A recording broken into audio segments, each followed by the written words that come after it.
Yes. So basically the basic concept of refraction is restricted to this much only, that whenever light changes medium, it bends. There are a lot of theories to explain why this happens, but for the time being we will accept that this happens based on our daily life observations. Okay, so suppose this is air and this is water, so we know that this is how it will bend. Now this happens according to some principal physical laws that we have dealt with. So first of all, we observed one thing, that there is something called as medium, of course.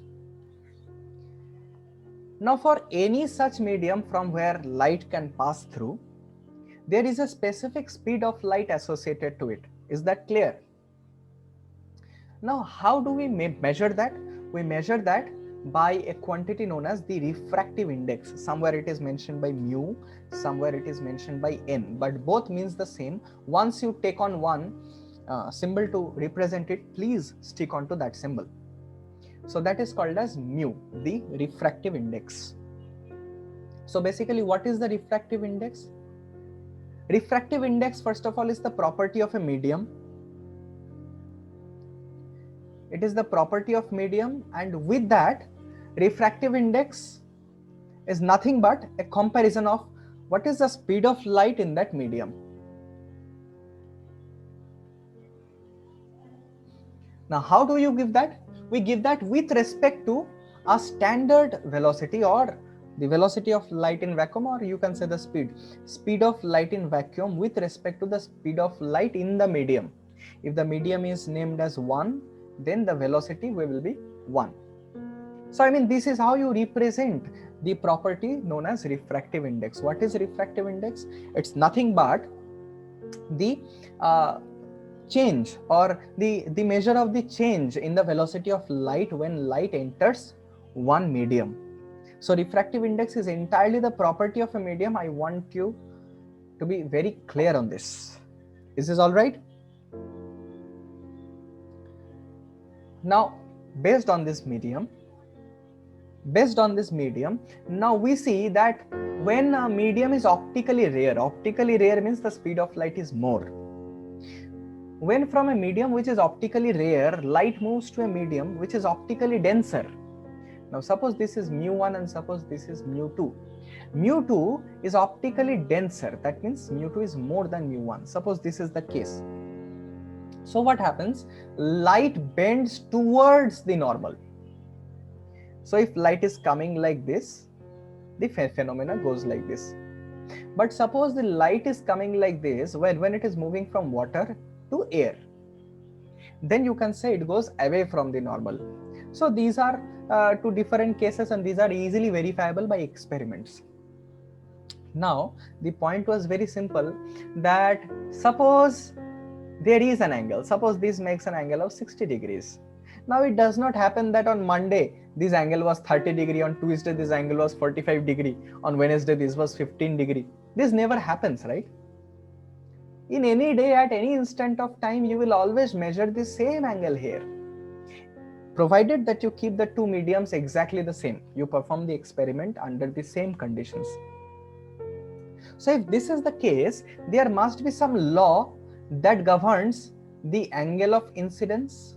The angle of incidence is the angle of the incident ray with the normal, and the refracted ray. There must be some kind of a relation between these two. Without any relation, this cannot happen, very simply. Is this clear to all of you?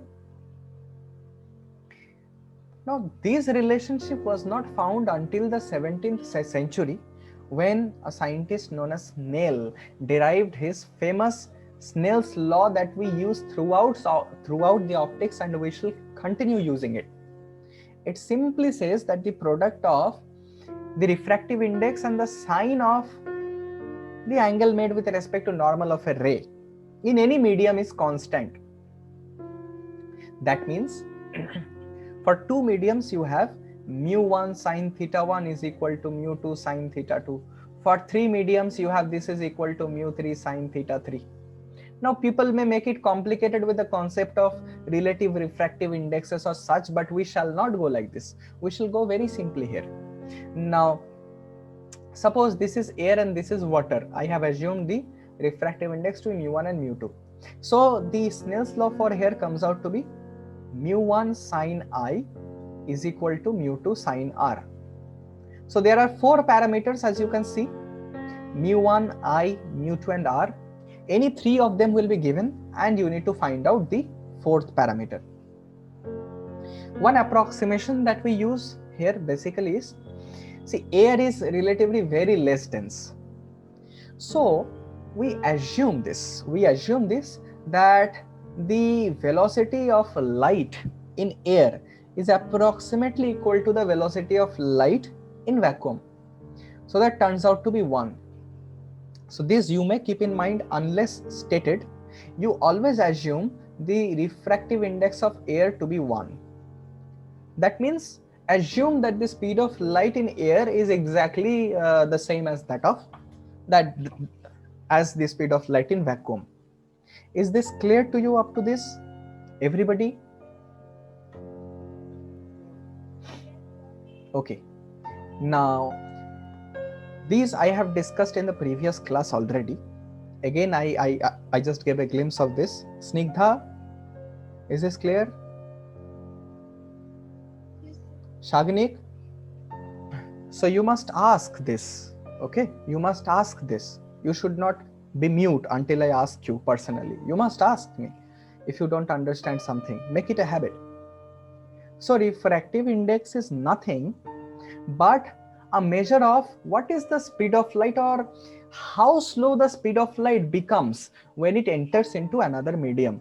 Okay.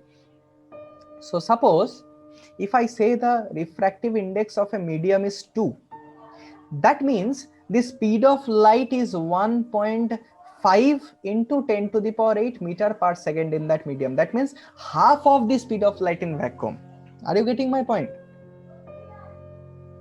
Yes. This is what is meant by this refractive index. It shows that how less is the speed of light, or by what factor does the speed of light get decreased when light is in a medium, in a particular medium. Is that clear? Yes.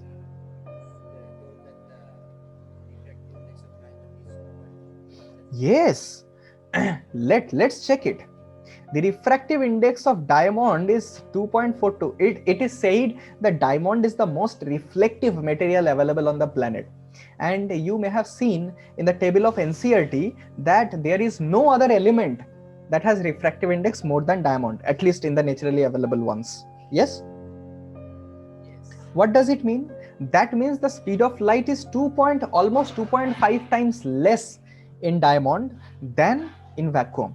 So that means if the refractive index is 2.42, that means the speed of light is c by v. C, you know, 3 into 10 to the power 8. If you want to calculate the speed of light in diamond, you can calculate this as like this.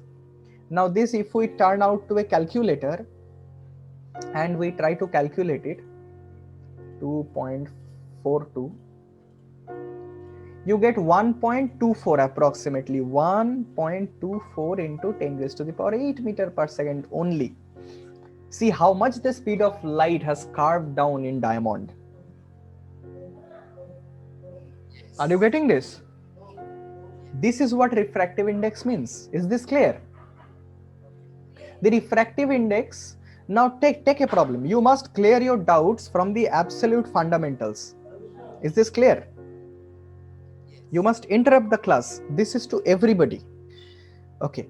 So take a problem and solve it in 1 minute. The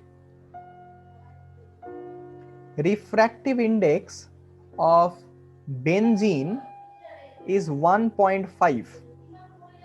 What is the speed of light in benzene? Do it fast, in 1 minute. Anybody got the answer?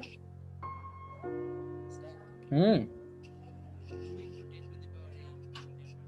is this? is that's easy. Okay, so the refractive index of benzene is 1.5. Benzene you will study, it's a very interesting compound. Actually, much of your organic chemistry will go with this only. So 1.5, this is equal to the speed of light 3 into 10 to the power 8 meter per second by the speed of light in benzene, you don't know what. If you calculate it, you get V is equal to 2 into 10 to the power 8 meter per second. To everybody, is this clear?